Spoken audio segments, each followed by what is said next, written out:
Olá, seja muito bem-vindo à Literatura Falada, que hoje traz uma curiosidade sobre a história da recepção crítica da obra do Machado de Assis. Não sei se você sabe, mas o último romance do Machado de Assis foi tido por longos anos, décadas mesmo, como uma obra de decadência e de redenção do escritor. O último romance do Machado é o Memorial de Aires. Ele foi publicado em 1908, quando Machado já estava viúvo. Ele foi publicado, inclusive, no ano da morte do Machado. E o Machado já estava viúvo havia uns 4 anos. A gente sabe que a Carolina, a esposa dele, teve uma presença marcante na vida do escritor. Inclusive, o que dizem era participativa da leitura dos textos, opinava sobre eles, né?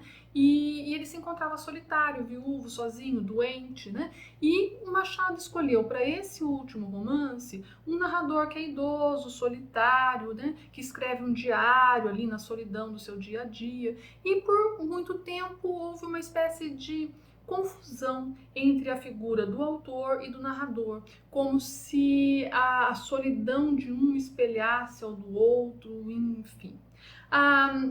Trata-se de uma posição já superada, né? Aliás, vale a pena mencionar aqui que os dois últimos romances do Machado, Isaú e Jacó e o Memorial de Aires, eles são muito curioso, é muito sofisticada a maneira como Machado os traz a público.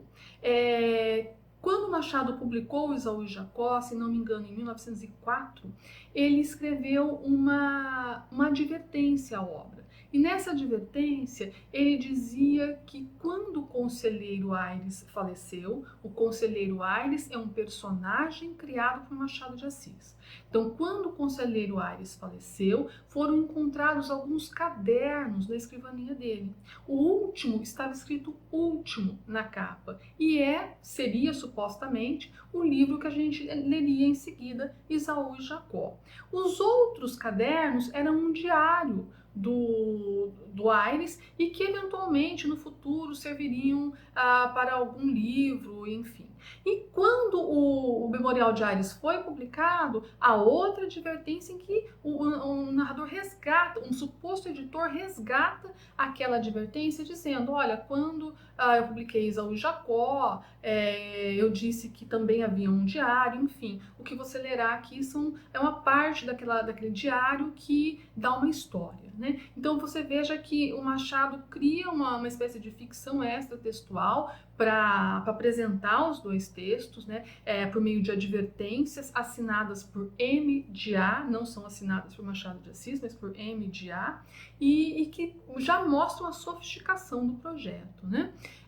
O narrador do Memorial de Aires é assim um sujeito idoso, solitário, mas que traz assim páginas extremamente sofisticadas, uma maneira muito peculiar de ver o meio e de refletir sobre ele, e que mostram aí uma obra riquíssima e uma obra aberta até os dias de hoje, né, a muitas leituras. Aliás, trata-se de um texto que não foi talvez tão debatido quanto pela crítica, quanto outros do escritor, como por exemplo Dom Casmurro e Memórias Póstumas de Brás Cubas. Eu trouxe aqui um pequeno trecho para eu ler e comentar com vocês.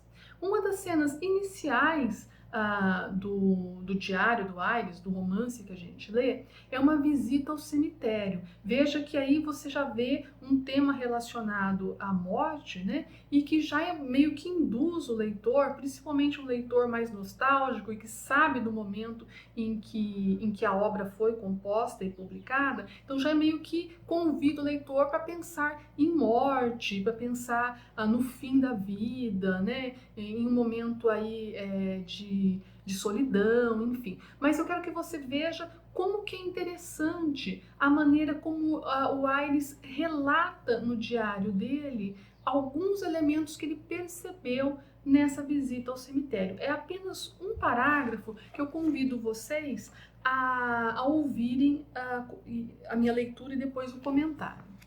Vamos lá. Trata-se, como eu disse, da impressão que o Aires tem sobre o cemitério. A impressão que me dava o total do cemitério é a que me deram sempre outros. Tudo ali estava parado. Os gestos das figuras, anjos e outras, eram diversos, mas imóveis. Só alguns pássaros davam sinal de vida, buscando-se entre si e pousando nas ramagens, pipilando ou gorjeando. Os arbustos viviam calados, na verdura e nas flores. O crítico literário José Paulo Paes, que também era poeta e que já compareceu aqui no Literatura Falada, quando eu falei sobre poesia infantil, ele faz uma belíssima análise dessa passagem que eu passo a narrar para vocês. Na verdade, a parafrasear para vocês, porque eu estou fazendo um comentário livre em cima do que ele disse. Nessa cena, trata-se de uma cena inicial, né, do Memorial de Aires, e que funciona como uma espécie de acorde de abertura da obra, trazendo vários índices que serão fundamentais para a compreensão da narrativa. São índices, são temas que vão se repetir ao longo do texto. O José Paulo Paes vai falar de dois elementos que se contrapõem nesse trecho da narrativa. De um lado, a imobilidade do cemitério. E essa imobilidade, ela é representada pelos gestos das figuras e dos anjos. Por outro lado, há a mobilidade, representada pelos pássaros, que se buscam entre as ramagens, pipilando ou gorjeando. Essa oposição imobilidade versus mobilidade pode ser estendida a outra, mais significativa dentro do contexto da narrativa: morte e vida. Essa dualidade, colocada simbolicamente numa das cenas iniciais do memorial, ajudaria, segundo José Paulo Paes, a apontar para um caminho possível de leitura da obra e dizer ao leitor que o que ele vai encontrar a seguir se trata de um livro sobre mortos e sobre vivos. Para Paes, essa dualidade, essa polaridade vai reaparecer ao longo da obra como um dos seus leitmotivs, quer dizer, um dos seus temas recorrentes. Dentre inúmeros outros, como por exemplo a questão da fidelidade, do amor, e da escravidão, que ele vai falar da escravidão, vai falar sobre questões que envolveram esse momento peculiar da história do Brasil. Enfim, eu deixo aí para vocês o convite para que vocês leiam o Memorial de Aires, obra que está disponível em domínio público.